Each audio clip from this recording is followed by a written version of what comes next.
বাংলাদেশ একটি সফল উন্নয়নের গল্প। বিশ্বব্যাংকের এই উক্তিটি গত 15 বছরে আওয়ামী লীগ সরকারের আমলে সবথেকে বেশি আলোচিত উন্নয়নের একটি আলোচনার বিশ্বব্যাংকের একটি প্রতিক্রিয়া। আপনাকে মানতেই হবে যে গত 15 বছরে যথেষ্ট উন্নয়ন হয়েছে। রাস্তাঘাট ভাঙা ছিল, সেগুলোর উপর ঢালাই হয়েছে, তার উপরে আবার ফ্লাইওভার হয়েছে, দূরবর্তী স্তরের দূরত্ব কমেছে, নগর উন্নয়ন হয়েছে, নগর জীবনে গতিশীলতা এনে দিয়েছে মেট্রো রেল।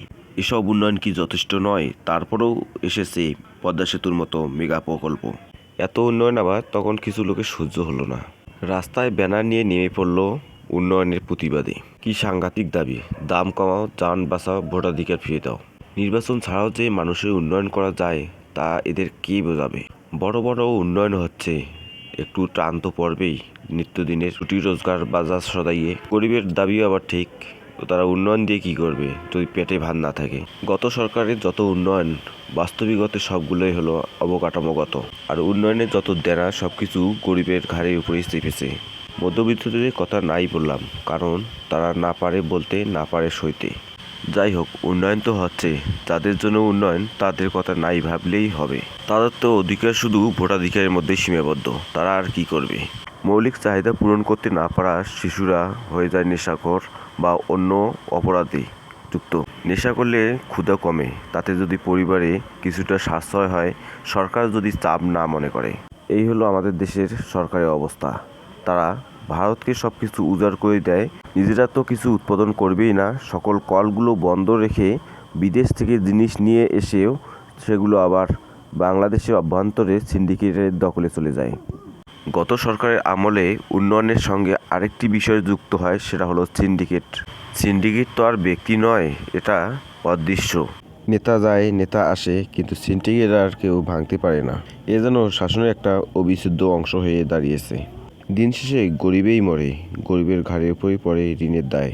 মন্ত্রী মিনিস্টার তো আসে 5 বছরের জন্য, কিন্তু যারা বছরের পর বছর সরকারি আদেশগুলোকে বাস্তবায়ন করতেছে সেই সচিবরা রয়েছে অধরায়।